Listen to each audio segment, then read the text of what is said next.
Assalamualaikum warahmatullahi wabarakatuh. Hello everyone, good morning. How are you today? I hope you are always fine, happy and healthy. Welcome back to Britania English channel and I am Nata.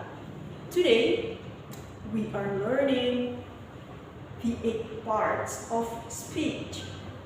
Oke guys, jadi pada video kali ini kita akan belajar bersama-sama tentang the 8 parts of speech. So, sebelum kita menuju ke apa sih yang namanya the 8 parts of speech, pasti kalian udah tahu apa aja kata-kata atau jenis kata yang ada di dalam bahasa Indonesia.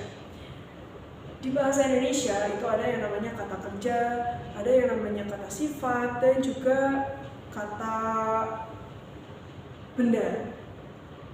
Tapi pada video kali ini kita akan belajar bahasa Inggris tentang jenis-jenis kata atau the 8 parts of speech. Jadi the 8 parts of speech ini adalah klasifikasi atau penggolongan kata sesuai fungsinya di dalam kalimat. Apa aja sih dan contohnya yang termasuk the 8 parts of speech itu? Oke, kita akan deskripsikan satu per satu. Yang pertama ada yang namanya noun. Jadi noun itu adalah kata benda. Nah, noun adalah kata yang digunakan untuk menamai atau menyebutkan orang, hewan, benda, dan juga ide abstrak. Contohnya itu ada kata, teacher, book, bag, Indonesia, dan juga cat. So, kalau misal kita lihat di dalam kalimat, kita punya dua contoh kalimat di sini. Yang pertama ada my cat is cute. Yang kedua, Lina is a teacher. Kalimat nomor dua, kita punya dua noun atau dua kata benda di sini, ada Lina dan juga teacher. Oke, kita lanjut ke yang kedua. Yang kedua ada yang namanya pronoun. Jadi pronoun itu merupakan kata ganti. Nah, pronoun adalah kata yang digunakan untuk menggantikan noun atau subjek untuk menghindari pengulangan. Contohnya ada I, you, they, we, she, he, it. Ada juga this, that, dan juga those. Pada contoh kalimatnya, kita punya di sini he is handsome and generous. Those are two lamps. He di sini yaitu sebagai kata pengganti, misal Tony. Tony is handsome. Nah, Tony di sini diganti jadi he atau dia laki-laki. Selanjutnya, yang nomor 3 ada yang namanya verb atau kata kerja.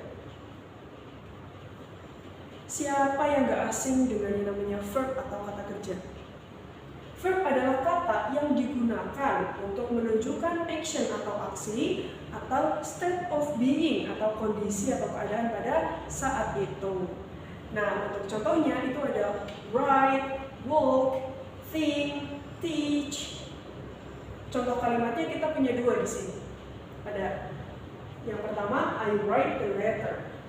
Yang kedua, she sweeps the floor. Jangan lupa guys, kalau misal subjeknya I, you, they, we, itu kita menggunakan verb one atau verb past.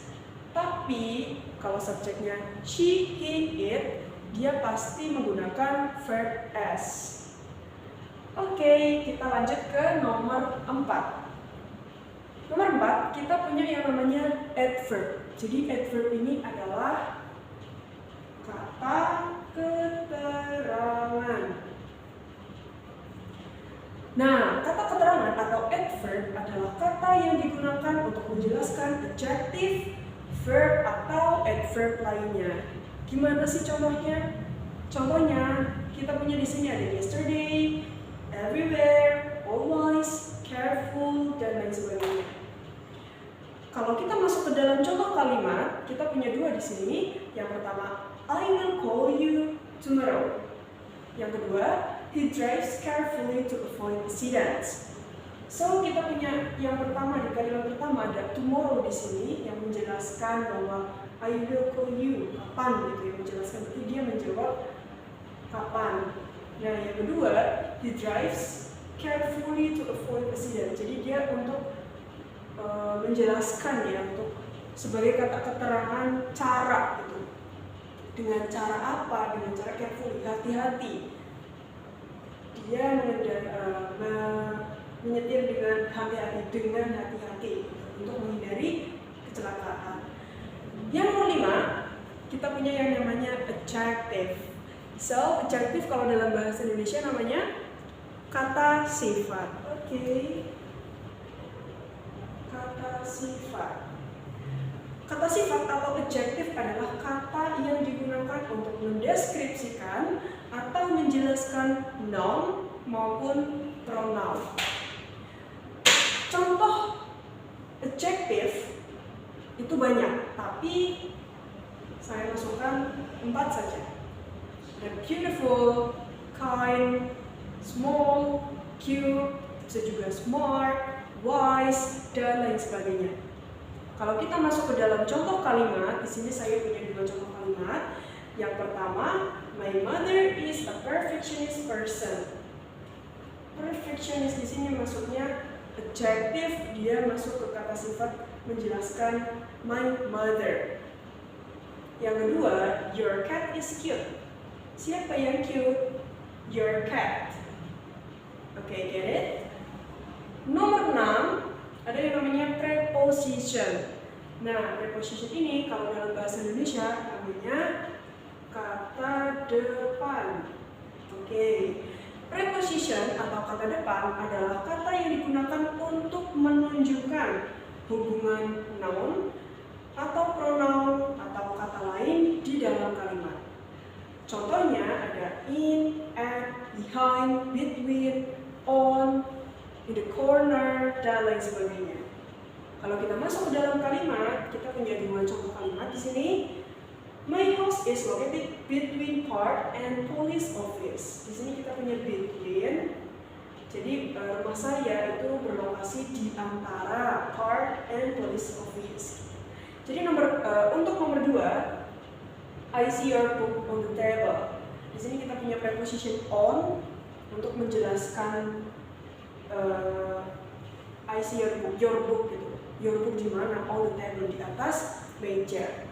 Sebagai harus digarisbawahi bahwa preposition itu selalu diikuti dengan noun atau kata benda.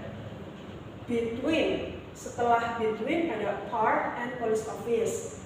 Park and police office dia itu adalah kata benda. On, setelah on ada table. Table juga termasuk kata benda atau noun. Oke, sekarang kita masuk ke yang nomor 7. Ada yang namanya conjunction.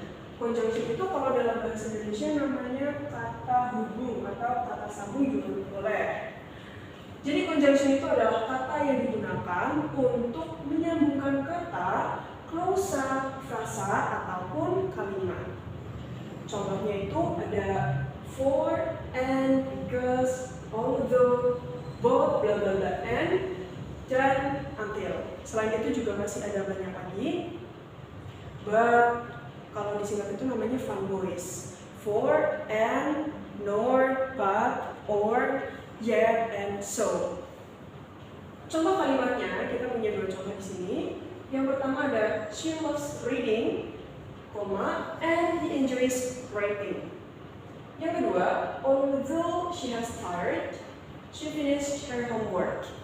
So kita punya and di sini yang termasuk ke dalam conjunction, jadi menghubungkan klausa yang pertama dengan klausa yang kedua. Terus yang kedua kita punya although she has tired, jadi meskipun dia itu lelah, dia menyelesaikan pekerjaannya. Terus yang terakhir nomor 8 itu ada yang namanya interjection. Biasanya interjection ini kita gunakan kalau kita lagi merasakan emosi yang spontan gitu ya. Interjection itu namanya adalah kalau dalam bahasa Indonesia ya, itu kata seru. Oke. Interjection atau kata seru adalah kata yang menunjukkan reaksi atau emosi spontan. Contohnya apa? Contohnya itu ada hey, wow, juga hooray, dan lain sebagainya. Jadi interjection itu adalah kata yang spontan biasanya ya, itu nggak langsung kayak gini. Bisa juga ada kata baru yang kalian itu bikin-bikin gitu ya, tergantung zaman juga. Oke, untuk contoh kalimatnya gimana? Contoh kalimatnya di sini kita punya dua. Yang pertama ada yay, we won the game. Jadi Y-nya itu Y-nya ya, dia menunjukkan bahwa dia itu merasa senang gitu, emosi yang wow, yay, kita menangkan game ini, menangkan permainan. Yang kedua ada oh no, I forgot my homework. Ini ekspresi kaget namanya. Oh no, aduh, gitu ya. Sama aja kalau di dalam bahasa Indonesia itu, aduh, aku lupa, aku belum mengerjakan PR, gitu. Jadi semua ini adalah yang namanya the 8 parts of speech. So kalau dalam bahasa Indonesia itu ada yang namanya kata kerja, kata benda, kata seru, terus juga kata hubung dan lain sebagainya. Gimana? Mudah kan?